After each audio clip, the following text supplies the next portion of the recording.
Good afternoon, ladies and gentlemen, and welcome to the Edinburgh International Book Festival and to Story Shop. My name is Eleanor and I work for Edinburgh City of Literature Trust, and in partnership with the Edinburgh International Book Festival, we present Story Shop, which is a showcase for emerging Edinburgh writers. Edinburgh was designated a City of Literature by UNESCO in 2004, and as part of that wonderful designation, we take great pride in encouraging and discovering new voices in our very inspiring city. So today you will be hearing a story from Sarah Eakin. Sarah has worked as a correspondent for newspapers including The Independent and The Daily Telegraph. She moved to Edinburgh last year and has recently completed her first work of fiction called Red, White and Blue. So please join me in welcoming Sarah to the stage where you will hear her story, North of the Border.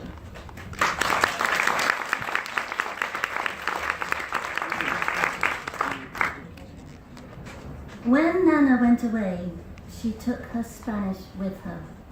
When she returned, she didn't bring it back. That is what happened in my son James's mind.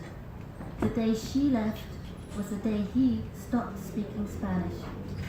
Not a word, ni una palabra.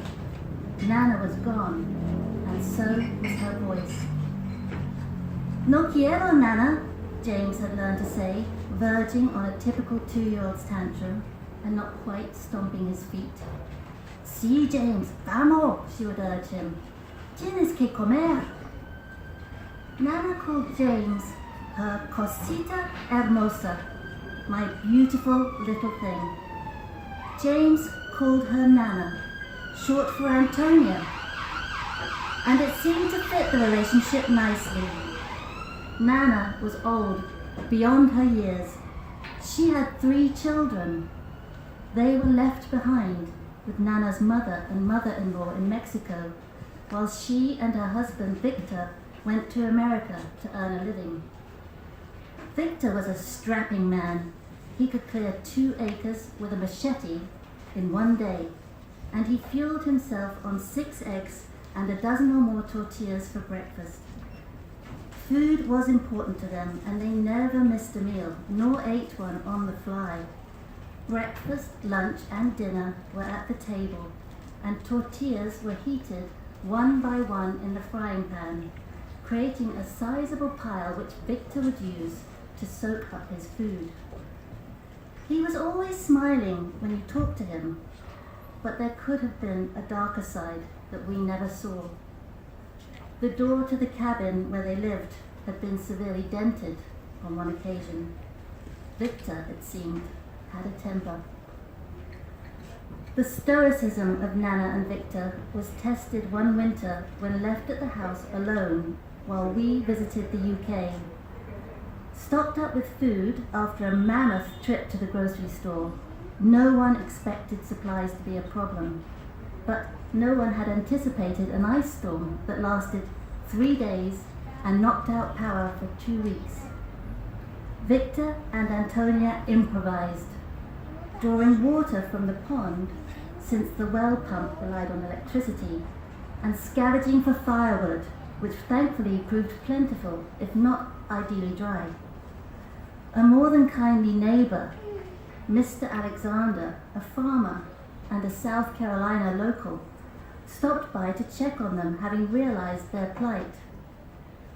He brought them some pickled vegetables and the reassurance that they were not entirely alone. Nana never forgot his kindness. It forged a spiritual bond for her, so that the day Mr. Alexander died in hospital 10 miles away, Nana said she had heard him knocking on the cabin door. Nana had a similar connection with my grandma, a centenarian whom she'd seen on our camcorder videos. Great-grandma, as she was to James, was equally enthralled with Nana and always asked about her in her letters. My grandma passed away at 106 and visited Nana on her way out.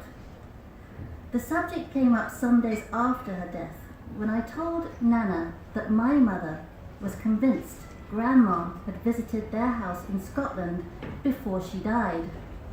My mum had felt Grandma's presence in the kitchen to the point where she had turned around and said, "Mother?" Nana's face changed. She was excited to be able to share her story. Someone was walking upstairs in the bedroom that day, she explained. We were all out, and the only other explanation, Patchy, the Jack Russell Terrier, was curled up on a chair in the kitchen. Nana was a little scared, so she sent Victor up to investigate. There was no one there. It was June 6th, a matter of minutes after Grandma had died. Always curious about how the family were getting on, and relentless with her correspondence, Grandma had never been to my parents' house in Scotland. Neither had she seen our farm in South Carolina, though through letters and photographs she had heard a lot about both.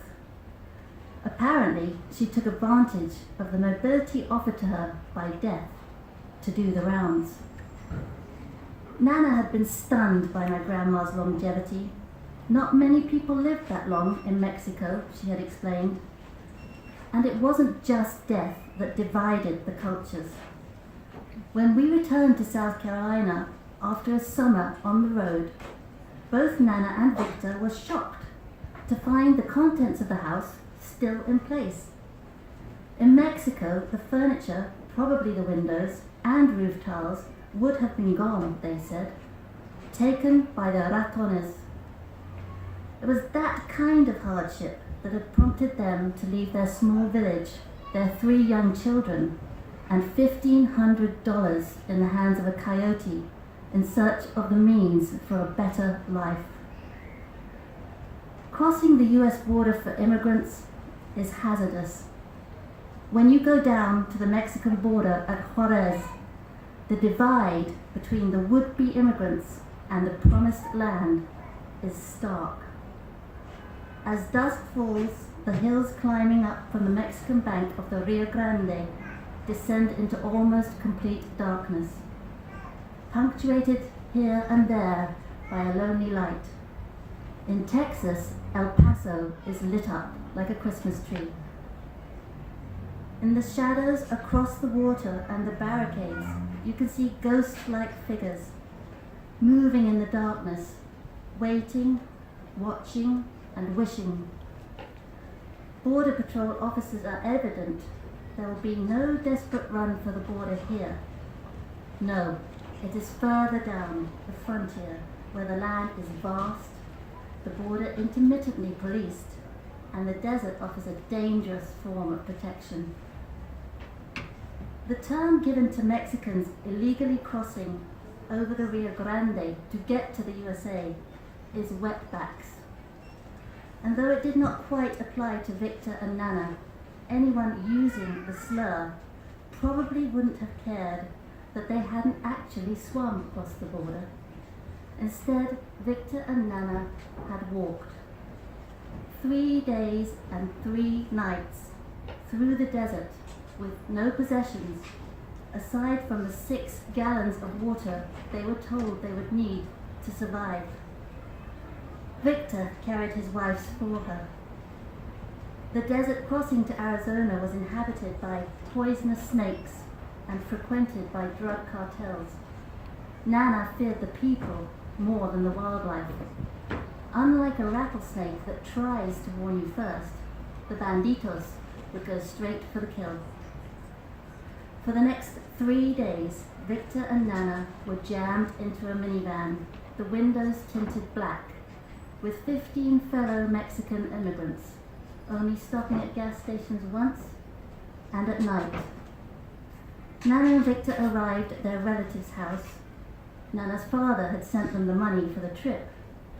They were not close, though, she told me years later, and I think she was a little afraid of him. Nana found a job at a B&B, and that's where I met her and asked her to help with James and Victor to work on the farm. Having little or no money, I took her to the Goodwill store to buy clothes. They had brought none with them, and the one pair of shorts and t-shirts she had were wearing thin. Looking back on it, I feel sad that I had taken her there. When they started to earn money and were comfortable spending a little of it, she would shop at TJ Maxx, and she had good taste. One Christmas, she bought me a beautiful designer black suede purse. She started to dress better and one day cut off her long black hair. It was too heavy when she washed it and it was wet, she explained. And she did not seem sad to see it go, though I always imagined that a part of her Maya Indian soul went with it. Food shopping was an adventure for her. I would drive her to the Mexican food store. She would take James in with her, a little blue-eyed, curly blonde-haired boy speaking Spanish to his nana. The Mexicans in the shop were kind to him and gave him an empanada from the little kitchen cafe at the back. Nana would buy corn flour, and she found a metal press for making tortillas. She was not a fan of the grocery store ones, especially the floured ones that were an Americanism and nothing Mexicans would eat. We took her to the local Mexican restaurant, Mi Rancho's, thinking it would provide a taste at home. She wasn't impressed. "Es no fresco," she said.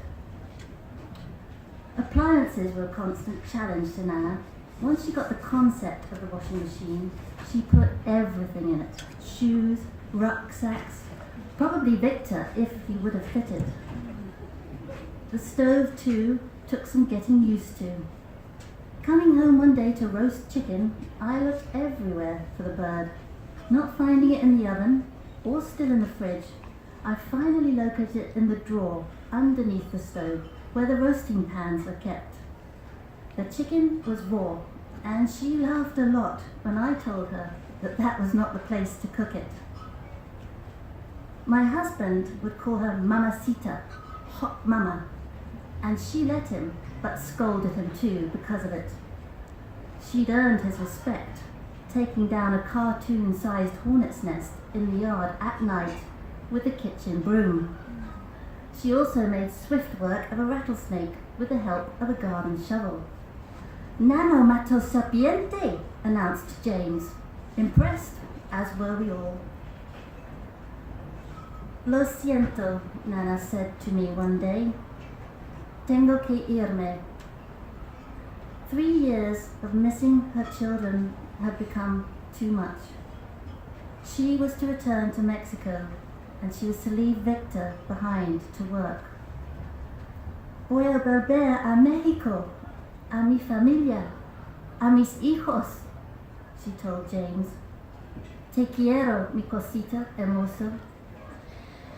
"Te quiero, Nana," James said. "I love you," the last words he would ever say to her in Spanish.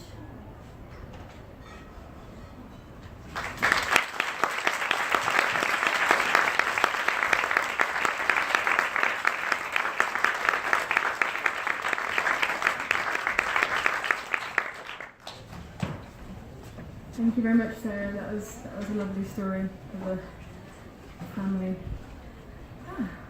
We're here every day. Sorry, I'm just still processing all of that. We're here every day, and you're very, very welcome to come and join us again tomorrow at 3 o'clock. We will have a story from Ignacio Peña. So thank you very much for joining us, and hopefully we'll see you again tomorrow.